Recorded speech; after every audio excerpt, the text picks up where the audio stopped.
ನಮಸ್ಕಾರಗಳು. ಕನ್ನಡ ವ್ಯಾಕರಣ ಸಮಾಸಗಳು. ಇಂದು ನಾವು ಸಮಾಸಗಳಲ್ಲಿ ಬಹುವ್ರೀಹಿ ಸಮಾಸ, ಕ್ರಿಯಾ ಸಮಾಸ ಮತ್ತು ಗಮಕ ಸಮಾಸಗಳ ಬಗ್ಗೆ ತಿಳಿದುಕೊಳ್ಳೋಣ. ಮೊದಲನೇದಾಗಿ ಬಹುವ್ರೀಹಿ ಸಮಾಸದ ಬಗ್ಗೆ ತಿಳಿದುಕೊಳ್ಳೋಣ. ಪೂರ್ವ ಪದ ಮತ್ತು ಉತ್ತರ ಪದಗಳೆರಡೂ ಸೇರಿ ಒಂದು ಸಮಸ್ತ ಪದವಾಗಿ ಬೇರೊಂದು ವಸ್ತುವನ್ನು ಅರ್ಥೈಸುತ್ತದೆ. ಆದ್ದರಿಂದ ಇದು ಅನ್ಯ ಪದ ಅರ್ಥ ಪ್ರಧಾನವಾಗಿರುತ್ತದೆ. ಎರಡು ಅಥವಾ ಅನೇಕ ನಾಮಪದಗಳು ಸೇರಿ ಸಮಾಸವಾದಾಗ ಬೇರೊಂದು ಪದದ ಅರ್ಥ ಪ್ರಧಾನವಾಗಿರುವ ಸಮಾಸಕ್ಕೆ ಬಹುವ್ರೀಹಿ ಸಮಾಸ ಎನ್ನುವರು. ಉದಾಹರಣೆಗಳನ್ನು ಗಮನಿಸೋಣ. 3 + ಕಣ್ಣು + ಉಳ್ಳವ ಆವನು ಅವನೇ ಮುಕ್ಕಣ್ಣ. ಅಂದರೆ 3 ಕಣ್ಣು ಉಳ್ಳವನು ಆವನು ಅವನೇ ಮುಕ್ಕಣ್ಣ. ಹಣೆಯಲ್ಲಿ + ಕಣ್ಣು + ಉಳ್ಳವನು ಆವನು ಅವನೇ ಹಣೆಗಣ್ಣ. 4 + ಮೊಗ + ಉಳ್ಳವ ಆವನು ಅವನೇ ನಾಲ್ಮೊಗ. ಅಂದರೆ ಬ್ರಹ್ಮ. ಚಕ್ರವು + ಪಾಣಿಯಲ್ಲಿ + ಉಳ್ಳವ ಆವನು ಅವನೇ ಚಕ್ರಪಾಣಿ.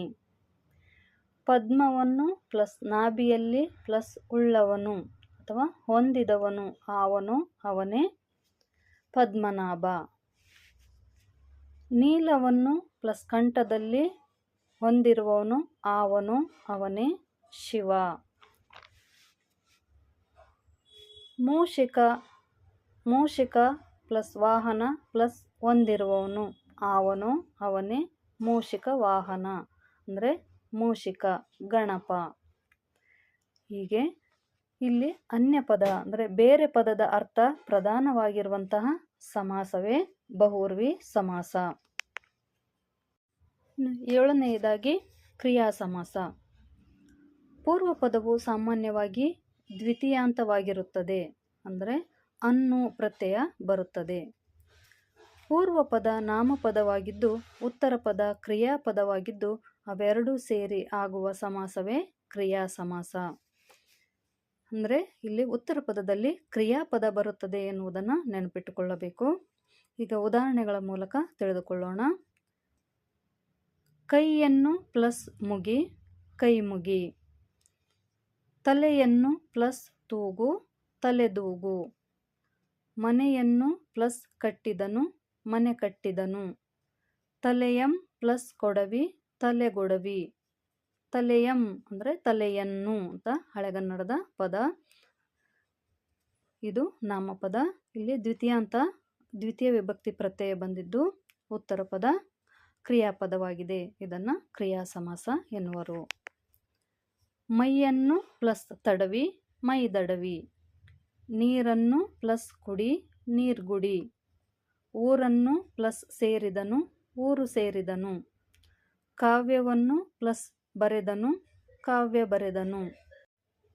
ಪೂರ್ವ ಪದದ ಕೊನೆಯಲ್ಲಿ ದ್ವಿತೀಯ ವಿಭಕ್ತಿ ಪ್ರತ್ಯಯ ಬರುತ್ತದೆ ಮತ್ತು ಉತ್ತರ ಪದ ಕ್ರಿಯಾಪದವಾಗಿರುತ್ತದೆ. ಅಂತಹ ಸಮಾಸವೇ ಕ್ರಿಯಾ ಸಮಾಸ ಎಂದು ನೆನಪಿಟ್ಟುಕೊಳ್ಳಬೇಕು. ಇನ್ನು ಕೊನೆಯದಾಗಿ ಗಮಕ ಸಮಾಸ. ಪೂರ್ವ ಪದದಲ್ಲಿ ಸರ್ವನಾಮ ಅಥವಾ ಕೃದಂತಗಳಲ್ಲಿ ಒಂದಾಗಿದ್ದು ಉತ್ತರದಲ್ಲಿರುವ ನಾಮಪದದೊಡನೆ ಕೂಡಿ ಆಗುವ ಸಮಾಸವೇ ಗಮಕ ಸಮಾಸ. ಇಲ್ಲಿ ಸರ್ವನಾಮ ಎಂದರೆ ನಾಮಪದದ ಬದಲಾಗಿ ಬಳಸುವಂತಹ ಪದಗಳೇ ಸರ್ವನಾಮಗಳು. ಅಂದರೆ ಅವನು ಅವಳು ಅದು ಇದು ಇತ್ಯಾದಿ. ಕೃದಂತ ಎಂದರೆ ಧಾತುಗಳಿಗೆ ಕೃತ್ ಪ್ರತ್ಯಯಗಳು ಸೇರಿ ಕೃದಂತಗಳೆನಿಸುವುದು. ಅವೇ ಪ್ರತ್ಯಯಗಳು ಉ ಅದು ಅಂತ ಬರುವಂಥ ಪ್ರತ್ಯಯಗಳು. ಈಗ ಉದಾಹರಣೆಯ ಮೂಲಕ ಗಮಕ ಸಮಾಸವನ್ನು ತಿಳಿದುಕೊಳ್ಳೋಣ. ಅದು + ಮನೆ ಆ ಮನೆ. ಅದು ಎನ್ನುವುದು ಸರ್ವನಾಮ, ಮನೆ ಎನ್ನುವುದು ನಾಮಪದ. ಅವೆರಡು ಕೂಡಿ ಆ ಮನೆ ಆಗಿದೆ. ಆದ್ದರಿಂದ ಇದು ಗಮಕ ಸಮಾಸ.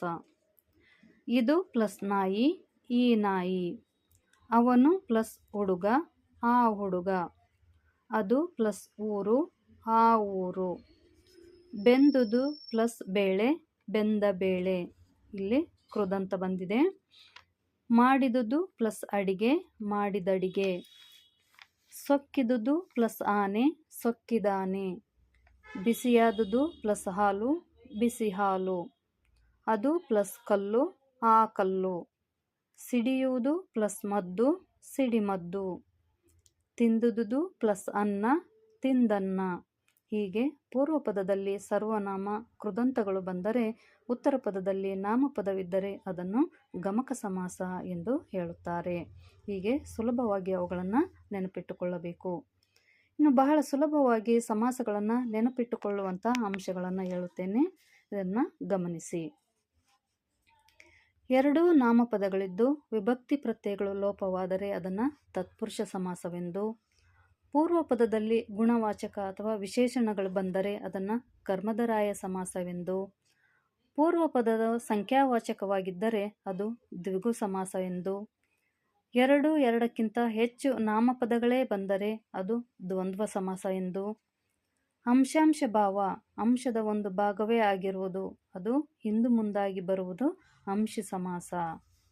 ಹಾಗೆ ಪೂರ್ವೋತ್ತರ ಪದಗಳು ಬಿಟ್ಟು ಬೇರೊಂದು ಪದದ ಅರ್ಥ ಪ್ರಧಾನವಾಗಿರುವುದು ಬಹುರ್ವಿ ಸಮಾಸ. ಉತ್ತರ ಪದ ಕ್ರಿಯಾಪದವಾಗಿರುವುದೇ ಕ್ರಿಯಾ ಸಮಾಸ. ಇನ್ನು ಸರ್ವನಾಮ ಕೃದಂತಗಳು ಬಂದರೆ ಅದು ಗಮಕ ಸಮಾಸ. ಹೀಗೆ ಇವುಗಳನ್ನು ನೆನಪಿಟ್ಟುಕೊಂಡರೆ ಸಮಾಸಗಳನ್ನು ಸರಳವಾಗಿ ಬಿಡಿಸಿ ಗುರುತಿಸಬಹುದು. ಧನ್ಯವಾದಗಳು.